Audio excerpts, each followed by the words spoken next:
Sometimes love takes too much time to happen. Like, people don't always fall in love instantly or at first sight.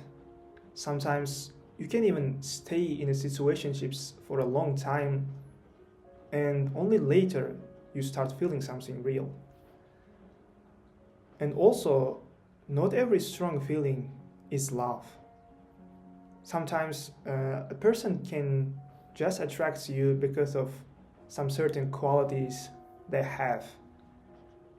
Maybe it's their beauty, their mindset, or their skills, or the way they see the world.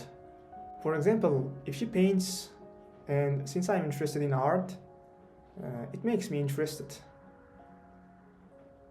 Or if she read books that I love and appreciate, it can also attract me.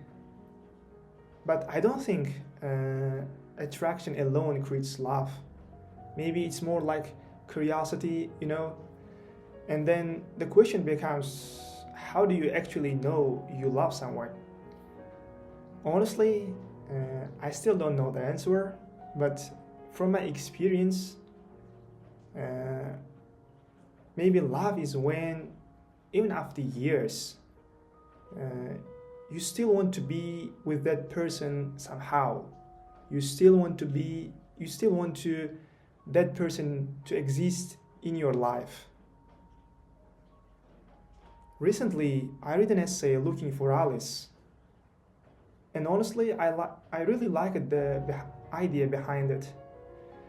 The essay talks about this idea of Alice, not really as a person, but more like someone who truly matches you, someone who understands you, accepts you, and naturally connects with your mind. Maybe in a simple words, we can tell the right person. Maybe Alice is not the person that you love, but the person you want to live together again and again and again. So basically, Henrik, the author of an essay, tells his own story how he realized that Johanna, his wife, uh, was Alice for him. It's quite interesting story. He met John at bookstore when he was 22, and when they talked, their conversation naturally just flowed naturally. They had a lot of fun talking. They understood each other easily. Even he observed her how she talks with others as well. And Henrik says that when he talked with Johanna, he couldn't really fake himself. He just became who he actually was. And also, talking with her somehow expanded his mind. It made him think differently. Their conversation felt alive. And slowly, because of these conversations, Henrik started thinking that maybe she's an Alice. But he still wasn't 100% sure. Because I think the reason is they didn't even clearly show feelings to each other yet. And like they were just close somehow. Maybe we can call it friends. Even Henrik obsessed with her, he didn't show it because John was called as well on this. And then Henrik says he started dating someone else. And that person was kind, deep, dear to him. But he says when he was with Johanna, the feeling was different. Like he realized that the way his words mixed with Johanna's was something he could never turn down if the chance came. And in that moment, he became almost sure that Johanna was Alice for him. And honestly, the most interesting part comes later.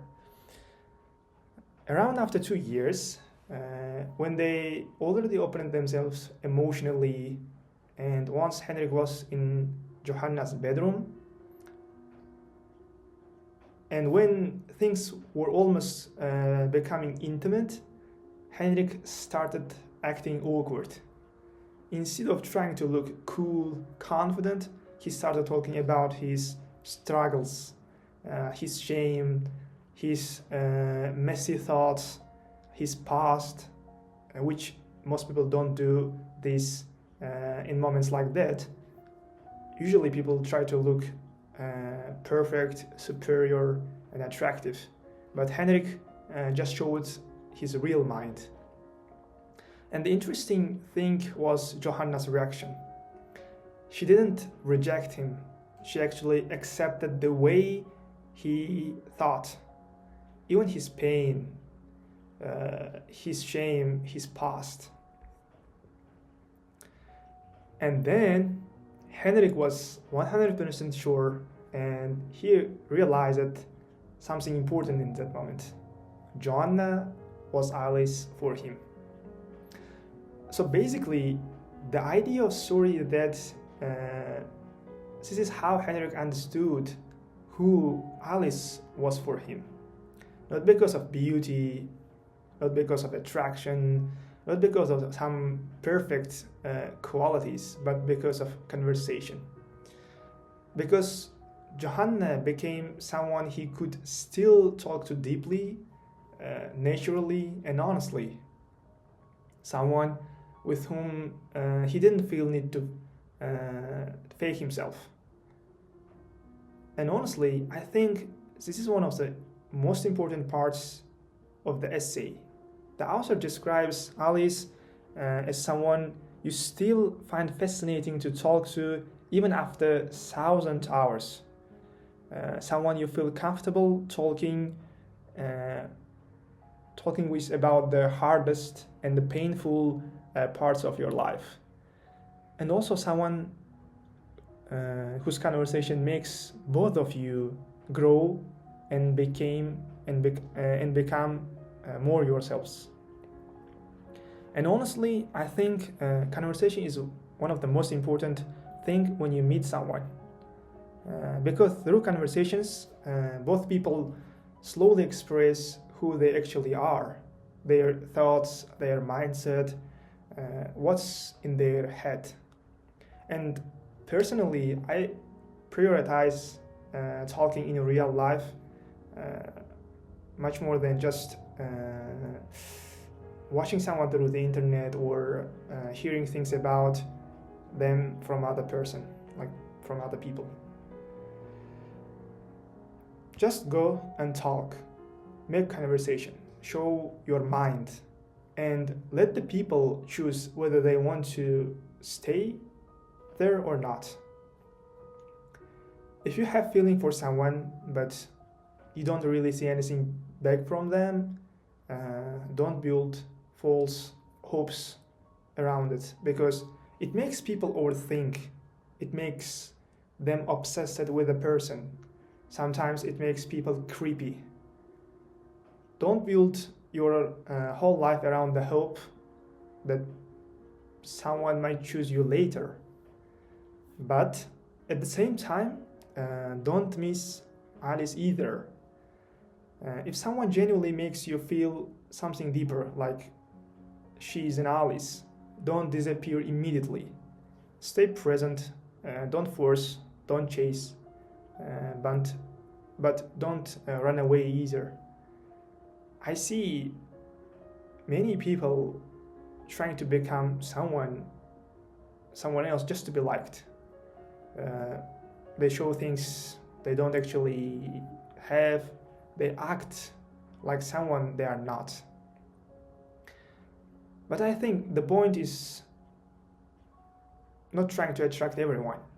Just show who you actually are and let the right person recognize it. And when you talk to people, try to make conversation real.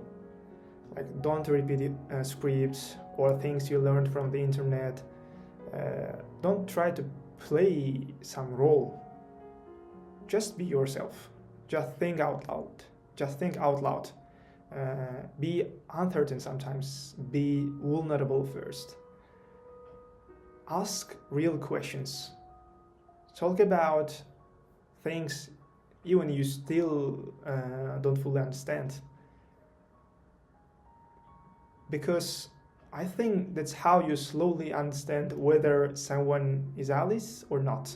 The right person or Alice is someone whose mind naturally connects with yours. You will feel it, when the conversation flows naturally. And you still want to keep talking again and again. And honestly, unless you have found someone like that before, maybe you still don't fully know what Alice is really. And if you never talk to people deeply, you will probably never find your Alice.